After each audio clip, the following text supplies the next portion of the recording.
Hi guys, my name is Alex, and today I'm going to tell you the story of how I developed my first product that I actually managed to sell.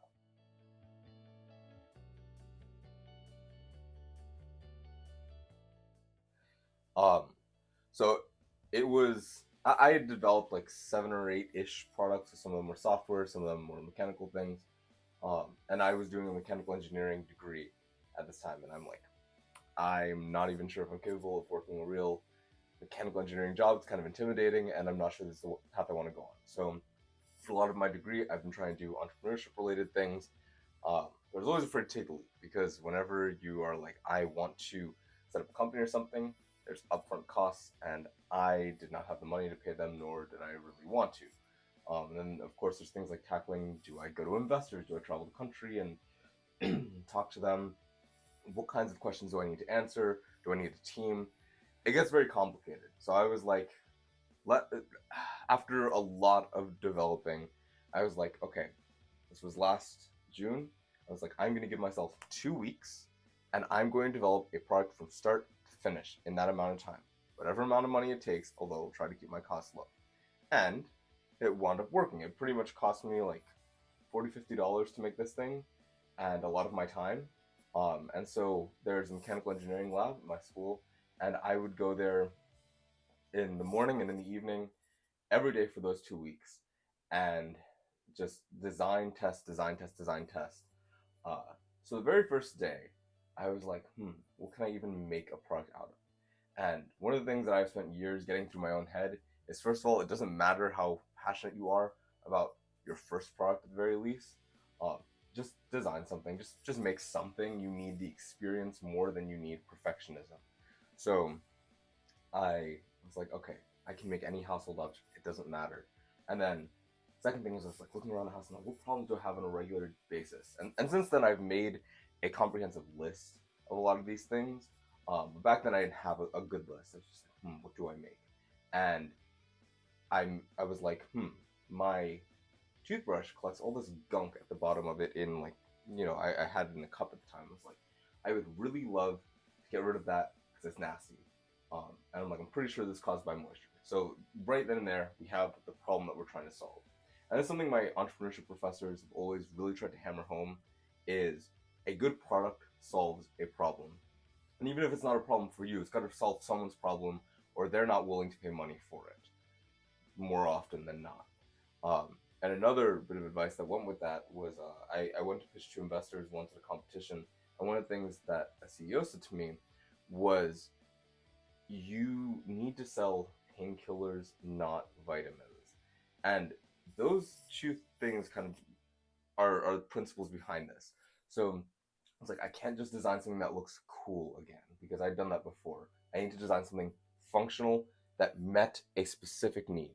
And the whole painkiller and vitamins thing was like, if you design something that's cool, that is like, hey, this will boost your health, but it's not going to stop anything bad from happening to you, people are like, okay, cool, I might take it. And we've all kind of seen this with vitamins, things that we don't really need. We'll take them, but we'll forget sometimes. It's not a big deal. When you're in pain, you take an Advil. You take whatever the doctor prescribes you usually, and that makes a huge difference because you're like, I want a pain medication. I want to be out of this pain. So I want there to not be gunk on the bottom of my toothbrush because it's disgusting. And that is our foray into designing. So I went home that first night and I spent maybe 2.5 hours designing this. I had a lot of experience designing at this point for class projects and stuff. But the software I use is SolidWorks, and you can use Revit, you can use like Google SketchUp, which is free. You can use all sorts of software. You can use Blender if you want. Um, Point being, there's a lot of avenues if you want to make a physical product. Coding, there's a whole different set of things you can use, but we're kind of pinpointing down my process, and hopefully you can learn something from these experiences to apply to your own product design, or if you just want to hear a cool story, I think it's cool. Um, Anyways, so on screen right now is my first design. I spent, like I said, about 2.5 hours designing this, and I spent about an hour just trying to get the curve on the back of it right. And this is a pain because my first thoughts was like, what am I even going to do for this design? Like, I had something I initially thought was like, this is brilliant. I'm gonna do it in one shot, and I was like, I'm gonna have a little slide that goes down from the toothbrush is gonna be suspended. It's gonna have like a little slide that drips over into the sink, and the water is going to run down it and fall into the sink. And that was the day that I learned how 3D printing can be quite a painful experience. Um, so not only did I have some prints fail, I was using the printers at the mechanical engineering lab, but I also had this issue of it took 14 and a half hours for this thing to print. And then when it did print, I had to pull off all this support material, and the angle that I made was not big enough to make it to the sink, and it took up the entire print bed, so I couldn't make it bigger. I couldn't change the angle because the machine couldn't make anything bigger. Um, and if I was making something that took 14 and a half hours, that meant I needed a printer for every single one that I wanted to sell in a given day. Like I couldn't print two of these in one day, and if I'm selling it for like $10 and the printer costs like $500 a piece, that math just doesn't work out. I'm not gonna make money on this. But I tried to put that aside, and I was just like, I need to solve this problem first. So I designed this thing, and immediately I was like, oh, this is gonna work for toothbrushes and razors. So what I did, and I'm very grateful that I did this at the time, was go to this lab, and students who were just in there was like, hey, can you test something out for me? Can you just put the toothbrush in the toothbrush holder? And not only could they not figure out how to do it, but the toothbrush holder didn't even hold the toothbrush in. It just slipped right through. So that was an issue. Um, and also backtracking a little bit, when I was first doing this, I was like, okay, I want something that's gonna stick to the wall because I've got a small bathroom. So I wanted to stick to the mirror. And so I was like, okay, what am I probably gonna need? I'm probably gonna need filament, so I can make it. I'm gonna assume I'm making it out of whatever generic plastic there is available in the lab, and I need suction cups. Um, so I went to Walmart and I was like, whatever. Suction cups are like 50 cents a piece. That's a lot, but it's a prototype. So screw it. I'm not buying them in bulk without knowing if I really need these in particular. So that became the basis for these designs. And at first I took like really rough measurements. I had a set of calipers which aren't in this room, but um, took a set of calipers and measured the dimensions of these. And the Walmart ones were not great, but it's what I could use. So yeah, so I set that up and tried to fit it into the first design that you saw, and then I put it on the wall. Didn't work. So then it was fast forwarding to the next design, which I'm gonna try and be smart about how I show all of these because it's gonna take a while. But it was like my professor's in the room. I was like, what do I do differently? I'm expecting like he's gonna tell me here are like 5 changes you need to make right now, and then it's gonna be done. You can sell it, and that was just not the case. Um, so I just went back to the drawing board. He gave me design tips, but it wasn't like sufficient enough for me to just make a better product. Like I really needed to redesign this on my own, do good experimentation. Um, so I designed this one that you see, which it's not super clear from what you're looking at, but this was something that I was like, oh, it's just gonna hold the head of the toothbrush, and it's gonna be upside down, and there's gonna be a little channel that like falls into the sink. So toothbrush is like sitting like this, head at the bottom. There's a little thing that suctions it to the counter so it remains vertical, and then the drip just slides out into the sink. And I brought that one to the lab. And not only could people not figure out how to put it in, but when I explained to one of the lab people, like, here's how you do it, he's like, that is disgusting. I don't want my toothbrush head touching anything. So you need a shield for this toothbrush, but you need it to not touch the toothbrush. It's like, okay, well, now we've got a new set of problems. And at first I was like, dang, I don't want to listen to this guy because I know how to make my own design. He doesn't. But he's my consumer. He has actually run some businesses, so I do kind of trust his opinion. But, you have to take what people say with a grain of salt. But if you're asking them, hey, how would you use this? You can't throw out that data, even if you don't like it. They might not wind up being the people that you sell to. So the people you sell to may want something slightly different. But you can't ignore when someone says, hey, this is a terrible idea. There's probably at least one reason that they've said that. So now we move forwards. And, oh my god. So then design 3 is like, okay, well, how do I hold the bristles in place with another one of these heads? This is me still ignoring his advice. And we just keep going down and down. This next one was kind of interesting. This one, I was like, I'm gonna experiment with a new type of thing that I've never done before. I am going to make these flaps that can move even though they're printed out of solid plastic. And that was a nightmare in and of itself because they started to crack when I put them in. But it was a cool concept. I was like, oh man, if I can make this, no one else knows how to make this. You can't really injection mold it. This would be cool. But cool does not equal useful or successful. So here we are again at a thing that doesn't work well.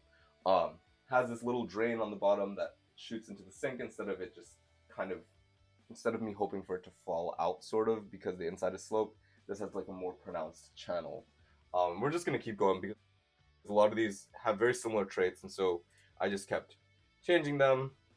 Um, and the last one that I showed you guys, there were I think like 8 different models that I made of that to figure out how to hold toothbrush in place. Now before I show you the first design that was actually almost there, I'm gonna show you I guess some honorable mentions. I wound up throwing out a bunch of my stock a while ago, unfortunately, just old models. I was like, these can't be used. There were old prototypes that like did not work or were super broken. Um, but I'll show you some idea of like what I was going for. Right, this was cool. This was like a combo that I made. I was like, oh, it's gonna hold a toothbrush and a like toothbrush here. This is where the head goes, and it'll shield the head of the toothbrush, and a razor that'll slide in here.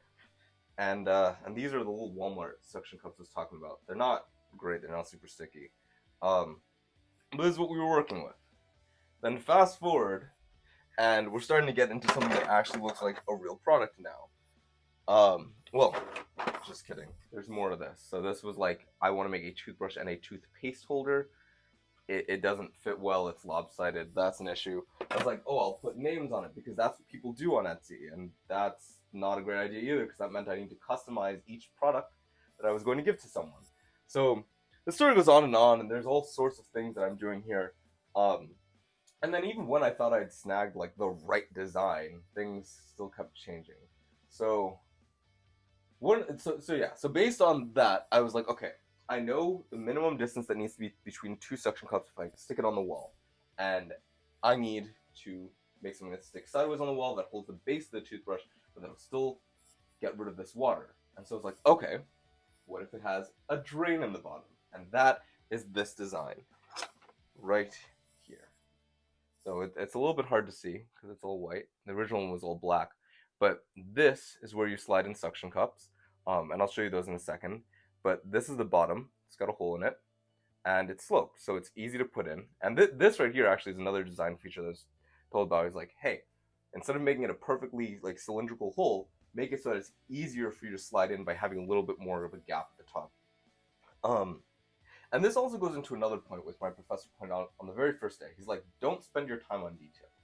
Because I spend a lot of my time, especially at the beginning, I'm like, oh, I want to round every one of these surfaces. It's got to be so beautiful and clean and straight cut, and the prints have to come out perfect.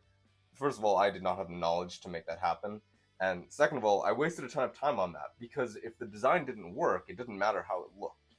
And that is so important because there's different types of prototypes. There's like acts like or works like or looks like. These are different ways of saying like the prototype does what it's supposed to do, but doesn't look the way it will in the final go. So that might be like if Samsung makes a phone and it's capable of having apps on it, but instead of it being in a phone case, it's just a bunch of wires and circuit boards everywhere. But it does what it's supposed to do. So that's the acts like model, for example. And then there might be a looks like model, which is just like a phone that's in a rectangular prism and it can hold a home screen on it, but it can't actually visit apps. And then you start getting like models that are more and more sophisticated as you are sure that you're going in the right direction. Because each model, the more features you add to it, takes more time and more money to make. And you kind of have to be cautious of this because it's weird going into it. You're like, man, I have to get this right on the first try. I don't have a lot of money to put into it or anything. But it is actually so important that you kind of play the game, but don't play the game too hard, right? Not like being worried that I was going to put my money into the wrong thing was what prevented me from making a product in the first place. And by the end of this story, which kind of will take more than one episode to go through because I'm going to talk about how I set up an Etsy store and then I lost money at first, and then how I I had to make like new models. I was expanding my set. I had to do photo shoots and all this stuff. Um, that wound up costing me about $1,000, if not more. But there were a lot of valuable lessons learned, and I did start making money at that. But it's like I wanted a quick route to start up, and it's like it depends what your budget is. The guy that was talking about at the lab, one of the things he told me is like, I asked a friend, how much money would you drop on me right now, and he was like $800, and that was it. And he took the guy's $800. He invested the next day. He had like double or something like that. I don't know. The stories are always crazy, but the point is that you have some amount of money that you're like, how much would I liquefy like immediately? Like it doesn't matter what it is, what it's spent on. And for most of us, that should be at least $5 because if you're willing to spend $5 on a cup of coffee, you can spend $5 on making a business that will actually like make your life better. And I'm not advocating for starting your own business because this is a pain, but I like it. So, this is my experience. My point is, if you're willing to do something, right, you want to become good at piano, you want to learn a foreign language or something. If you're not willing to spend $5 on it, chances are you probably don't care that much. That or we've all kind of bought into the whole thing of like everything needs to be free. Good quality things are usually not free, but at the same time, don't get scammed. So that's a separate topic. Point being, toothbrush holder. Um, there's at this point that we start getting very close to what the final product will look like. Um, and then I'm still using like materials that they have at the lab, so I've got all these weird colors. This one's pretty cool because you can actually see the infill lines on the inside. And I was like, oh man, I should use something like this. But no, I shouldn't because these like no one wants something that looks like this. At least not for a normal toothbrush holder. It might be like a specialty product. I might make another product that's all about cool designs, but this is not it. Uh, I don't really want to sell bright orange either. I don't think most people want to buy it, at least from the get go. Um, so it's at this point that we're narrowing down, and I finally kind of strike gold.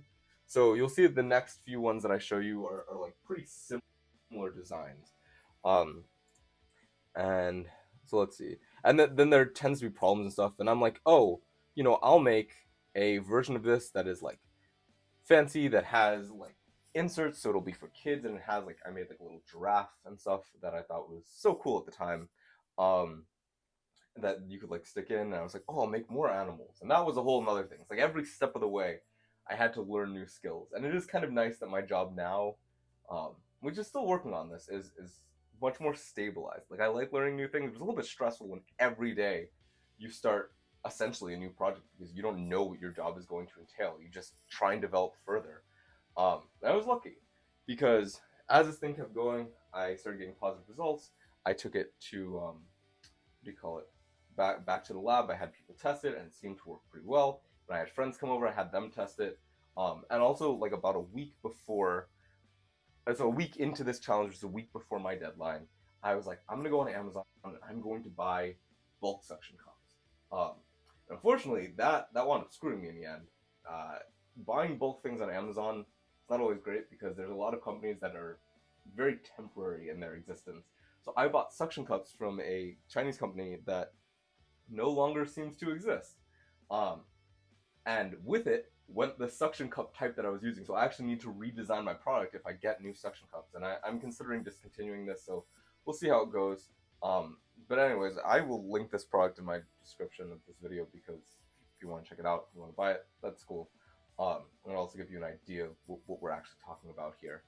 Um, but yeah, so I went on Amazon. I tried a bunch of different sizes, and I ordered them, and then they came like 4 days later. So you have to also keep in mind, when you order something, you don't know how long it's going to take necessarily to get there, and it puts a delay in your process. So you have to have other things that you can work on simultaneously.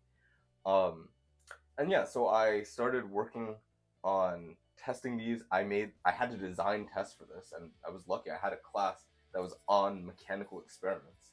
So it was kind of cool. I actually knew what I was doing a little bit, but I took like the mean and standard deviation of like every single size in this suction cup, and this is the one that I wound up going with. And I have a design that I made for it because I had to reverse engineer this to know if it would fit.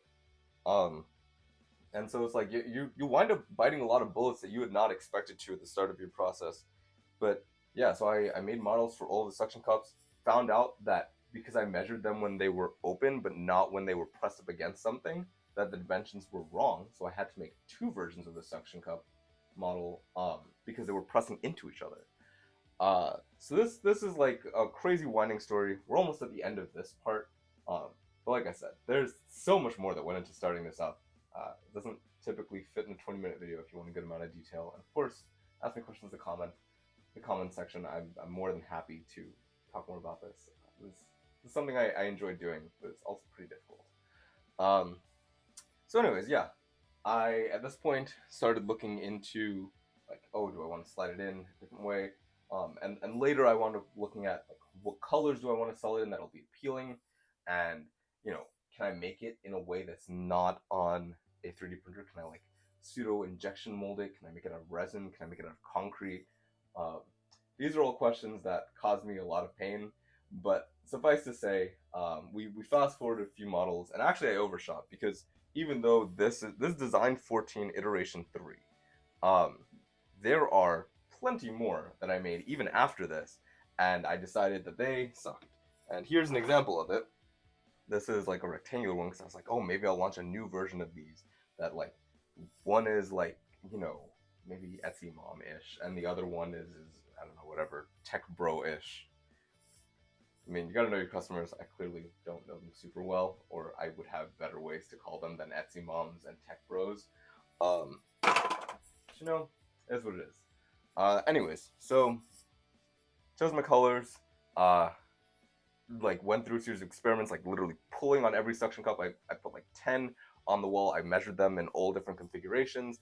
I measured how much strength it took to pull on them, so I knew about how efficient or like how strong they were before they come off the wall. Uh, and I figured out how to get them off the wall because that's something I hadn't considered. There's all these sorts of questions, and what it really comes down to is you should be able to come up with good questions and answer most of the important questions about your design at any given point. So that's kind of where our story closes for now. I eventually decided to take the razor holder off the shelf because it didn't do exactly what I needed. And one more thing I'll throw in there, I might need to just make a separate thing on testing. Um, but as before, like a few days before my deadline, I also went to like Walmart and Target, and even on Amazon, I think, and I bought just like a ton of different types of toothbrushes because I was like, will this fit? I brought types of razors. While I was in the aisle, this was a little bit awkward at the time, but I'm glad I did it. I asked the woman standing next to me, I was like, what kinds of women's razors are most popular? Because this needs, like, I'm designing a product and I need to know, what's going to fit. And then we were talking about it, and I was like, do they all have this weird bulb thing at the bottom? She's like, huh, I never thought about it, but they do. And I was like, great, that's going to destroy my initial designs. So, point is, the story is ever evolving. I'm still working on this stuff, trying to make it into a better product, but also trying to decide what the new direction the company is to go in. But this is a glimpse at what the final one looks like. And then, of course, there's things like how do I make it print more nicely, and how do I make it like have, because you can see there's like little scratches and stuff, and that's just a result of printing with not a super high amount of knowledge on printing. And yeah, I mean, the story could go on forever. But I'll stop it here. And yeah, feel free to ask questions. Thanks for watching. Hopefully this helped in some way. But I'll see you guys in the next one.